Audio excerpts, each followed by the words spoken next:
So I want to start by saying that I keep being positively surprised by how fantastic the panels that we've been having in Greek House Davos end up becoming. I think the previous discussion was phenomenal. Very high quality conversation. Now, one of the main takeaways, obviously, was that we are in a time of energy crisis and energy transition. And even though we heard sort of the global implications of that, one can only wonder what are the implications of this energy transition on a country like Greece. Now, it is definitely a country that is blessed with sun and wind, so definitely a lot of potential for renewables, but also a country that, at least until very recently, had a very strong resilience to fossil fuels and some of the most dirty ones, including lignite. So it's very interesting to hear a little bit more about what exactly Greece's role and vision is in terms of this energy transition ecosystem and Greece's vision of becoming sort of an energy hub in the general region. So it is my huge pleasure to introduce to the podium Mrs. Alexandra Sdoukou, Secretary General for Energy and Mineral Resources in the Ministry of Environment, Energy and Climate Change of Greece, to hear her keynote speech about Greece as an energy hub in an era of energy transition. Madam Secretary General, the floor is yours. Thank you. Thank you very much. Can you hear me? Wonderful. Hold on. Just a second, because I have prepared some notes. Right. So, good afternoon. It's a real pleasure, and actually during the last 24 hours I have experienced all kind of temperatures. I came from Greece with more than 30-something degrees, then to Brussels, a lot of humidity here, raining. So speaking about climate change, I think is very fascinating. How did my friend previously said so? It's a lucrative, right? Energy is a lucrative sector. So first of all, it's my honor, and thank you very much for the invitation to be invited here and speak about energy. Especially, as you said, at this particular moment in time, energy, as you know, has become a hot issue in the last months. I guess you know the story which goes that when the Chinese want to curse you, they wish upon you that may you live in interesting times, right? This is what they say. So needless to comment on how interesting the current times are. And I can imagine that the audience at Davos Economic Forum has perhaps as its daily livelihood to deal with these consecutive and sometimes concurrent crises, in plural, of the last couple of years. But what I think makes these times more interesting is that we need to focus now on the solutions instead of the problems. We need to focus on the future instead of the past, and we need to focus on decisions instead of descriptions, I would say. Now, going back in Greece and at the Ministry of Environment and Energy, where I have the honor to work as Secretary General, these crises that I mentioned are also our livelihood. We are dealing with them, however, through a combination of vision and action. So this combination, vision and action, is for Greece the roadmap that is going to ensure and will help us overcome the current problems that we are all facing, that is going to ensure actually our long-term plans for the future of the energy sector, and that these are not sidetracked, and also that the short to medium-term problems of energy security and energy costs that are directly attributable, of course, to the international crisis will be dealt in an efficient and effective manner. So vision and action, I would say, are the two key words of what Greece is doing in the energy sector. So let's see now what this entails more specifically in three different aspects of the energy sector. The first one is the geopolitical, the second one is the environmental, and the third one is the financial. So starting with the first aspect, the geopolitical, I think that if the war in Ukraine has taught us anything, of course many things has taught us this war, but I would say that energy has to do with geopolitics about as much as it has to do with physics. We are called today to leave behind, of course, the complacency of our recent past, and we have to plan and to implement a strategy that will not pour out energy needs hostage ever again. What is our vision in this pillar? To leverage, of course, our geographical position and our international partnership in order to become an energy hub, an important regional player, I would say, that ensures the uninterrupted supply of energy for Europe and, of course, at reasonable market prices. As you know, Greece is at the crossroads of three continents, Europe, Asia, and Africa. And our vision is to bring these continents closer. What are our actions now? One is to diversify, of course, the sources of natural gas for the region. So as you know, we focus in Greece on LNG, and we have recently started construction of a new FSRU in Alexandroupolis, which is going to be commissioned until the end of 2023, with a capacity of 5.5 BCM. We are planning to add a second one in the same area between 2025 and 2026 of more or less similar capacity. And we have at least two more FSRU projects, private sector projects, that are also being considered. We support, secondly, the upgrade of the transatlantic pipeline, which will double its capacity from 10, as you know, to 20 BCM after the necessary upgrades. And what we also do is that we share these benefits with the entire region. So entering through the alternative gateways of our LNG terminals, the FSRU, and of course the pipelines, natural gas is going to flow through the vertical corridors, such as the IGB, such as the pipeline at North Macedonia. They're going to bring it to Bulgaria, Romania, North Macedonia, Serbia, the entire, I would say, southeastern Europe. So providing alternatives for markets with limited supply options, we think that we offer the diversification that is needed of sources and routes of supply, and actually a lot of breathing room, I would say, for those countries in the coming years. Secondly, what we also do is we enhance resilience, of course, against possible disruptions in supply or extreme volatility in costs. For the short term, perhaps you have heard, we are going to lease a floating storage unit in Greece for gas. This is going to be attached to our LNG terminal in Revithoussa, almost doubling its current capacity.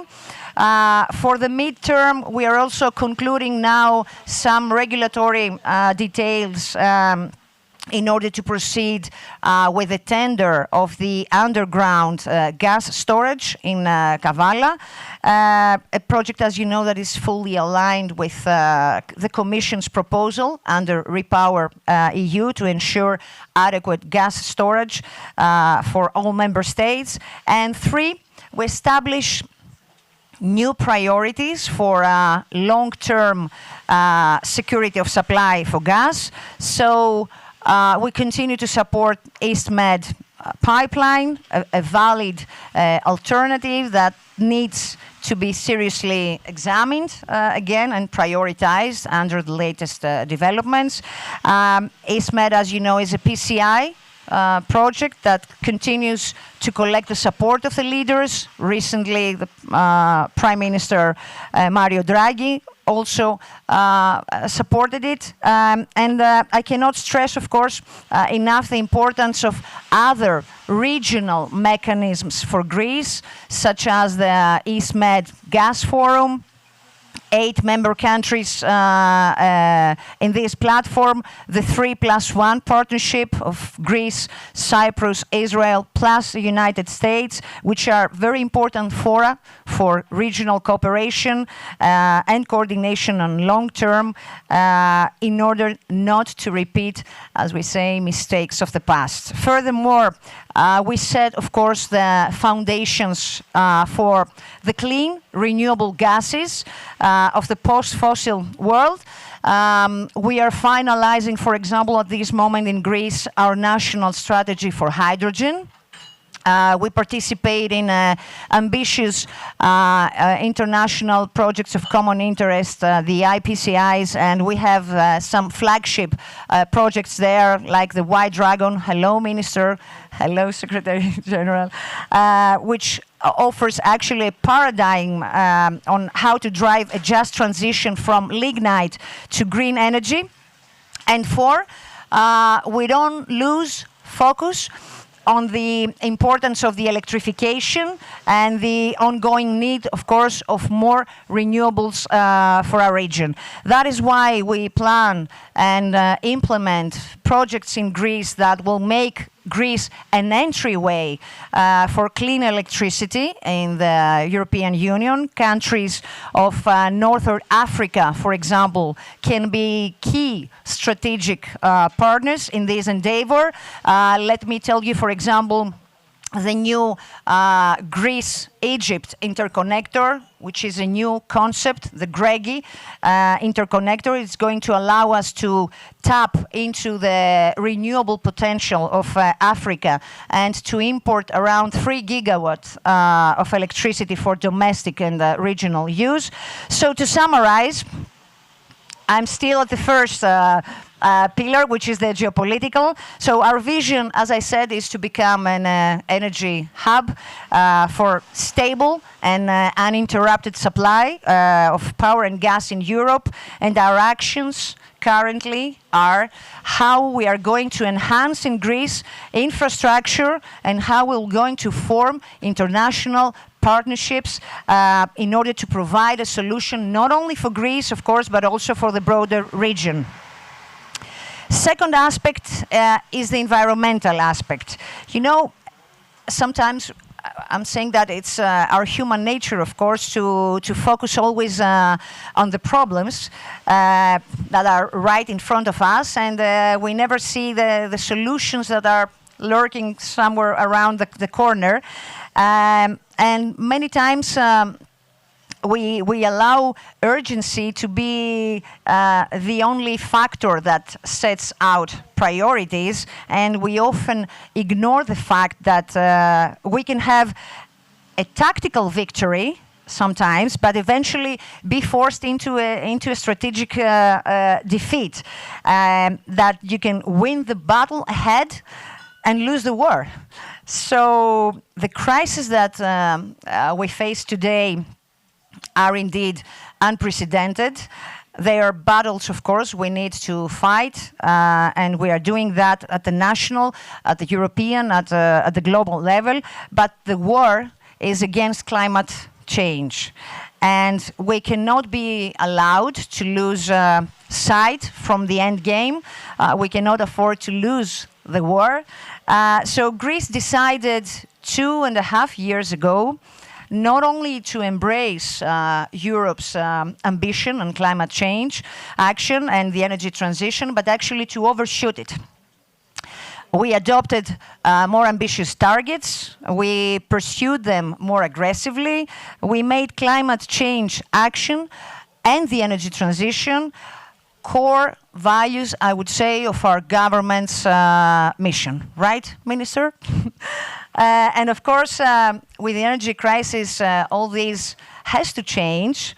Some interpret this need for change as a justification, perhaps to tone down, our ambition. But this energy crisis, I would say, is not a reason to second guess our strategic objective for a net zero continent by 2050. It is a call to action, and that's why in Greece we have decided to pick up speed, to plan more ambitiously, to implement more aggressively the change we need to see in how we produce energy, how we procure energy, how we utilize energy, and how we think about energy ultimately.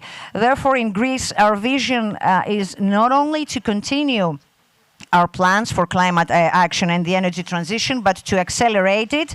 And we are again backing this vision with very concrete actions. One, we are revising at this moment our national climate and energy plan in order to meet the European Union's ambition. We started, let me tell you, this process first among all member states last year in light of the Fit for 55 package, and we are updating the mandate in order to cover also the priorities set by the Repower EU proposal. For example, the 45% target for renewables, or the priority to adopt more ambitious policies for distributed generation, particularly rooftop solar or heat pumps, which are new concepts. At the same time, today there is a discussion at the Greek Parliament for the first climate law in Greece, so making actually climate action a legally binding obligation for the state, for public sector entities, but also for citizens and businesses across Greece. And those are very clear signals that we won't be allowed to deviate from this course. The second thing we're doing is that we are introducing some specific policies in order to minimize and eventually abolish our dependence on fossil fuels. We have a general, for example, support scheme for renewables that has been approved by European Commission for 4 gigawatt until 4 gigawatt new capacity until 2030. We have a new support scheme in Greece that is going to enable the greening of hard to abate industrial sectors through renewable PPAs, and this new capacity will ensure, obviously, that the backbone of our electricity production will be ultimately renewables. And we have a framework for battery storage in Greece that has been designed. We are planning to have the first auction this year. We are going to start with around 70 to 90 megawatt that are going to be financed by the Recovery Fund, with the aim to deploy around 3 gigawatt of storage, pump storage and battery storage. As you understand, storage is very important for the Greek electricity system in order to increase system flexibility. We have a framework for offshore wind parks, which is going to be launched in the coming weeks. Our plan is to deploy 2 gigawatt of offshore power plants by the end of this decade.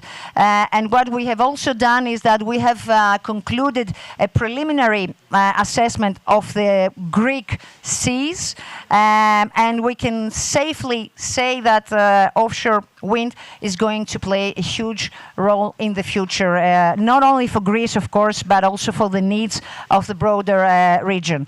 We have also the first carbon capture and storage project in Greece that has taken the green light under the RRF.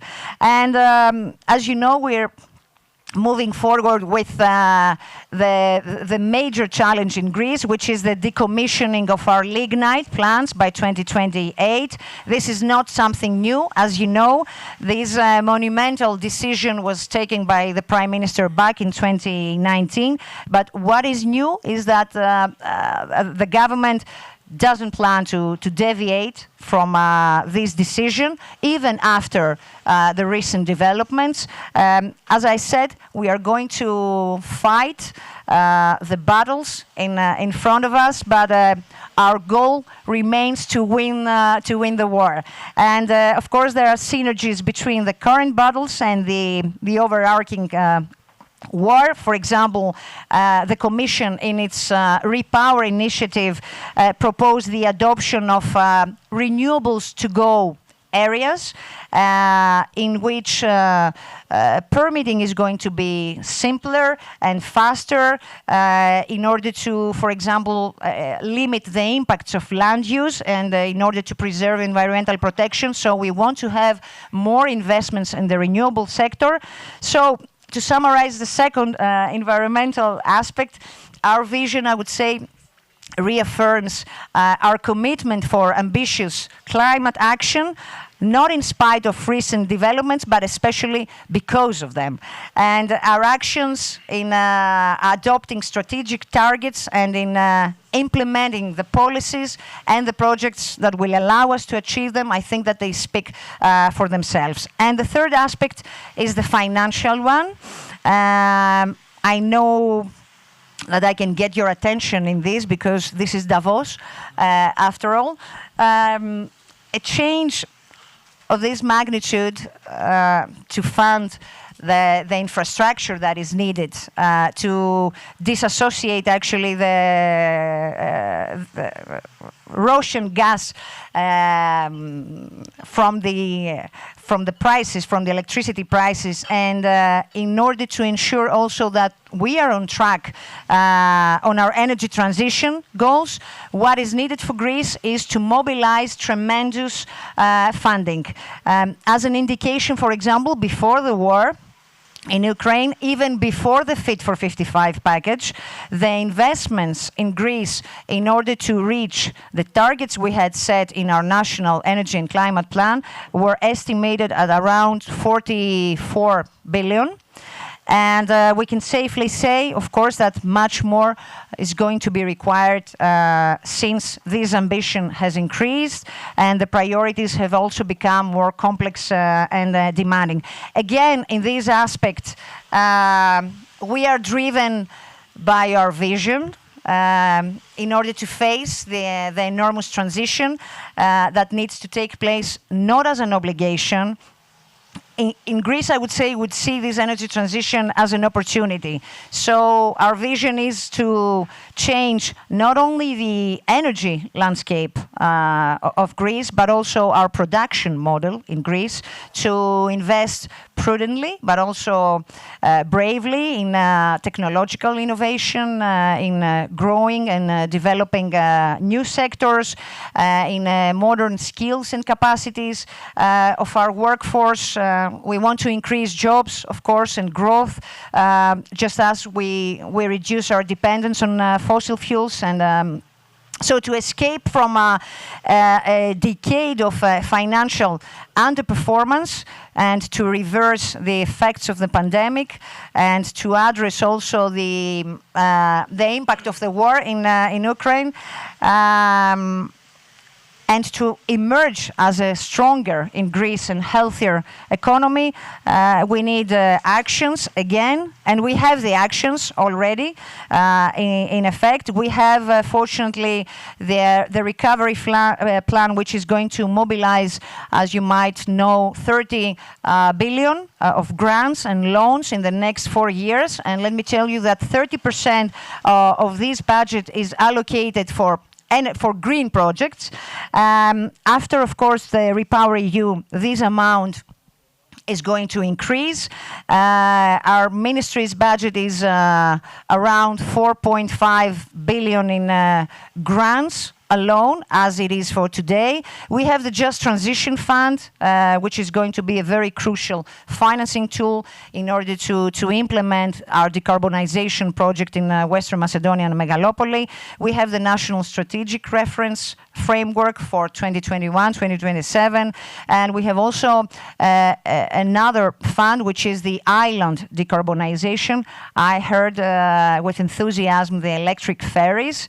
This is a very nice idea to implement it in a unique place in Greece with a lot of islands. We have a specific budget dedicated for the decarbonization of our Greek islands. So our goal, of course, is to absorb all this money and to direct them to policies and projects that are going to bring impactful change, both for the energy sector but also for the Greek economy. Of course, we understand that the funds are not enough by themselves. That is why this government's priority from day one was to become an attractive destination for international direct investment. The results may have already been evident. The Prime Minister, I think, highlighted a few success stories in his speech before the US Congress a few days ago. Pfizer, Microsoft, Amazon, global industry leaders pick Greece now for investment. A few years ago, perhaps they would think Greece just as a touristic destination, but I think that the results of our actions have been evident in the energy sector as well. In renewables, for example, we see developers from across the world that are coming in Greece. We see more than 10 gigawatt of renewables projects in the pipeline at this moment, actively pursuing permits. We have a strong interest for storage. We have a strong interest for offshore technology in Greece, so the interest is there. And we see global funds trust also our energy companies. Let me tell you, for example, the 1.35 billion share capital increase of our PPC that was oversubscribed by 3 times, and 85% of the increase was covered actually by international investors. Similarly, as you know, the sale of minority stake in Hedno to Macquarie for 2.1 billion. So we will continue on this track on focusing how we are going to attract international investment. We will continue to make investment safer in Greece and simpler. And that's why we are undertaking a number of reforms in the energy sector. We want to de-risk actually every aspect of the project development processes. And I know you're tired. I'm summarizing the third pillar, speaking about vision and action. Our vision, again, is to use the change that we need as a change that we want to make from a necessity as a new opportunity in Greece, and our actions to achieve that revolve around absorbing, as I said, all available public funds and attractive also private funds in order to rejuvenate our economy and bring this growth and prosperity. I'm finishing saying that we've come to Davos in spring, although it's not spring outside. But this alone, I think, is a sign that we live in interesting times. And although, as I said in the beginning, meant as a curse by the Chinese, we Greeks know that interesting times bring out the best in us, our drive, our commitment, our ingenuity. So we are determined in pursuing our vision to become, as I said, the main energy hub for Southeastern Europe and the Eastern Mediterranean, of course, and be counted as between the important ones in Europe. We are determined to remain a leader in European Union and be recognized as one globally of climate change action, and we are determined also, as I said, to turn the necessity into an opportunity and emerge from this change stronger and more prosperous and more successful. And I think that our long and troubled history in Greece proves without question that we thrive in interesting times. So our actions today confirm it once again. Let me thank you very much, and I'm open to questions.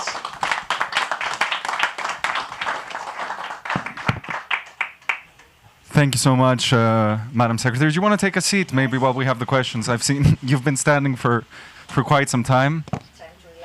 We have about 10 minutes before we're going to welcome the Prime Minister of Kosovo in Greek House Davos. So I think we have some time for some back and forth. Thank you, first of all. It was a very dense speech. I want to preface sort of the Q&A session by saying that you've been very active in the Greek energy sector. You've been advising governments in the past as well, if I'm not mistaken, on energy. So I think you can also provide context. So I wanted to start the Q&A by asking the following question. So very often we think that times are unprecedented or unique or historic, but since you've been sort of in the energy sector and looking at things for quite some time, was there ever a time beforehand where you think that things looked like they were transforming very much in the energy sector, or that there was an energy crisis? And what sort of lessons did we get from that sort of crisis in the past? The bad thing with the energy sector is that all these projects take a lot of time to be materialized. So this is one of the sectors that governments need to show a continuity in their policies and in their action plans. And I'm very happy to see now in Greece that there is a continuity, at least in projects of national importance in Greece. As you know, energy, through this aspiration to become an energy hub, has a number of important national projects in order to diversify its sources and become an energy hub. And it's very important that all, and it's not only government, it's the market, the academians, the public administration. We should all unite our forces, I would say, in this effort. Always the time was challenging and is challenging, but I think that now we have become much wiser. Yeah. And now, of course, climate change rings the bell more urgently, and I see an impetus from all parties, and I think that the momentum now is much better in order to achieve all these targets. Yeah, and it's societal and political as well, the impetus. Exactly. I think the factors are aligning. So I saw some hands. Yes, we have a question over there. Well, I'm Dorian Dushka, former Deputy Minister of Energy and Industry in Albania. So I know. Well, I had the chance, when nobody believed in the TAP, I was the first head of project management unit. I was just a child, 26 years old. Even the PM did not believe in that project. And we started the negotiations with the Trans-Adriatic pipeline. So what I see now, I was always looking at the Russia as the bad evil, that they were always weaponizing the energy. And as you said, like, it takes time, but it shows that it is paying off. The bet that Albania, Greece, and Italy did with the intergovernmental agreement at TAP is paying off to be a sort of a valve of bringing a little bit down.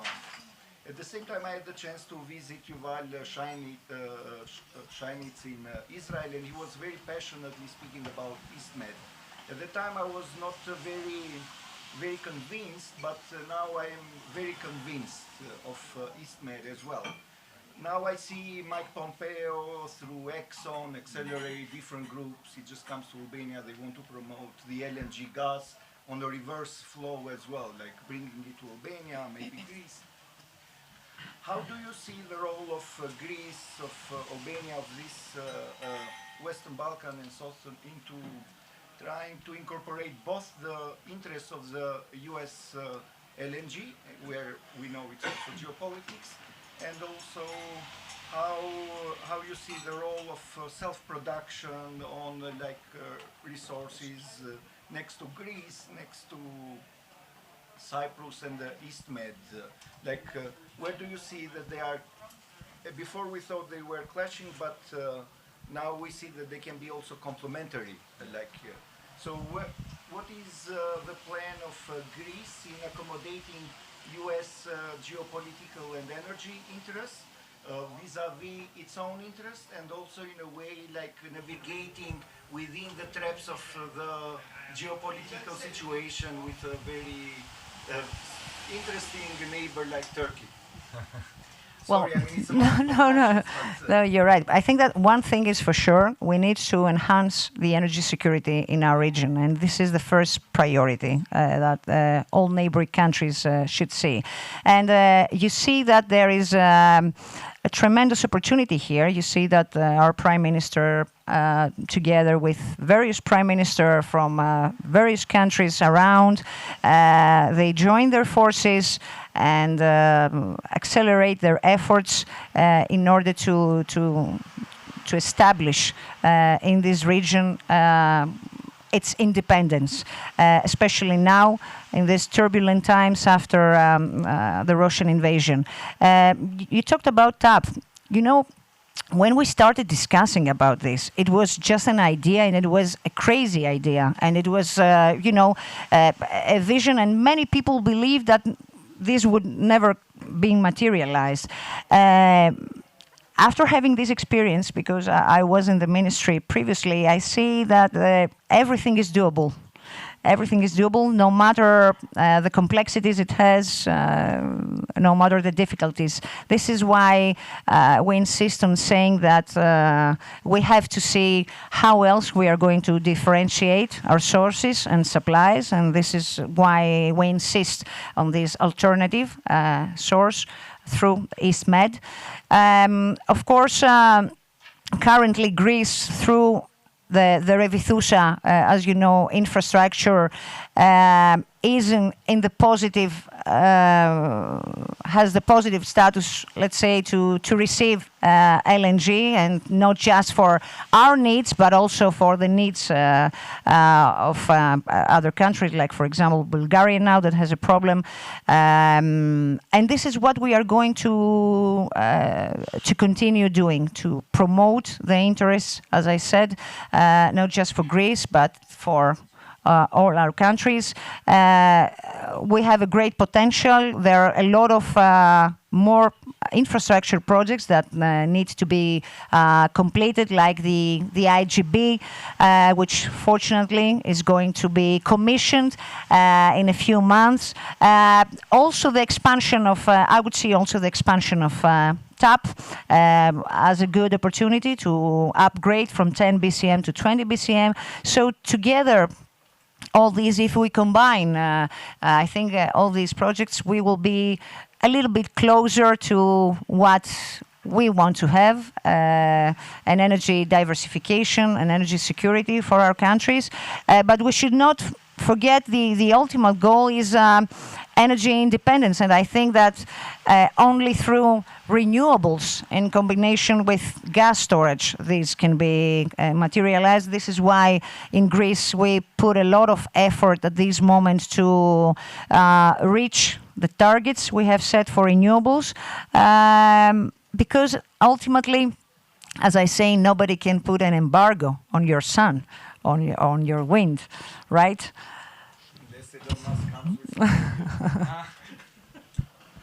Are there any other questions? Yes. The Prime Minister mentioned on the Delphi Forum that you're going to speed up the licensing process for renewables, specifically for PV. Do you have any concrete schedule there? And if you have a comment on the timing of offshore winds? And my last question is around agrivoltaics. All renewable energy infrastructure investors now are moving into cogeneration, agriculture, and PV.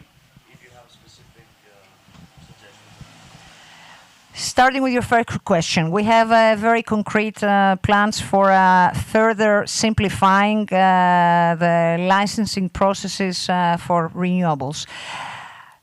Well, let me start by saying that, unfortunately, in the last years, if someone wanted to make a photovoltaic park in Greece, it would take him 4 to 5 years.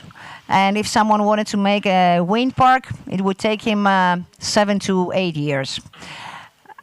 So it's absurd, I think, saying as a country that you wish to have more renewables in your energy mix, and at the other side torture the investors with bureaucracy and complicated red tape. From the very first moment, we said that we should have a very specific reform for this purpose, and in the last 2 years, we managed to cut down 2 years in this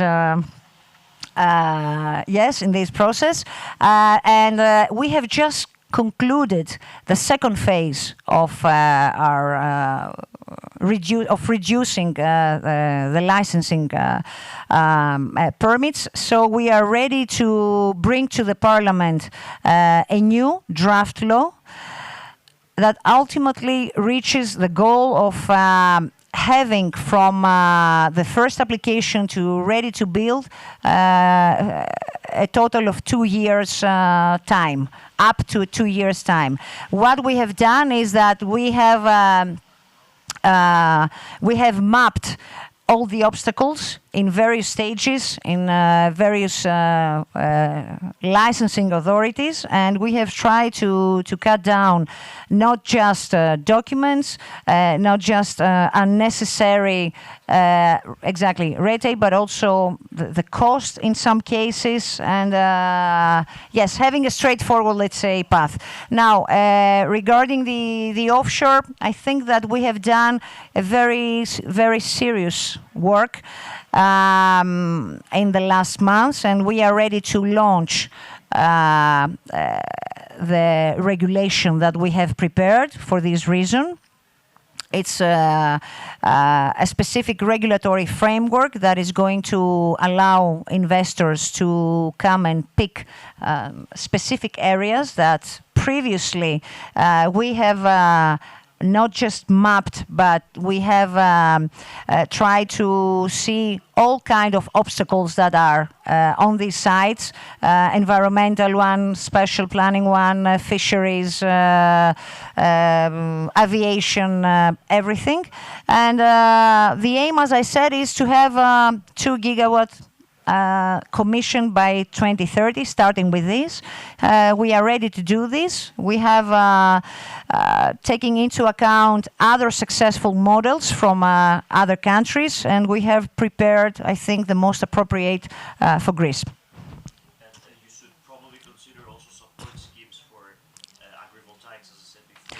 I think this is where the Agrivoltaic. We have to decide, I think, first of all, in Greece, if we want also agriculture or renewables everywhere. that's not that anymore, because with agrivoltaics you have cogeneration. They're not mutually exclusive, right? Yes, the one doesn't exclude the other, right. We have, there are some initial discussions, to be honest, in our ministry. There are some people that have visited us and spoke about this technology. We don't have the necessary framework for this, but we are very keen of exploring it and see how it's going to be materially implemented, right. It won't be messed on the garden of the other ministries. Thank you so much for all of this. I have to say, I mean, I've been covering energy as a journalist. I used to go abroad and look at things like offshore wind turbines and electric ferries. And I remember my fellow Greek journalists would say, not even in 20 or 30 years we'll see these things in Greece. And this was just 3 years ago. And to see Greece sort of implementing all of this with a vision and action at a time of energy transition is just very impressive.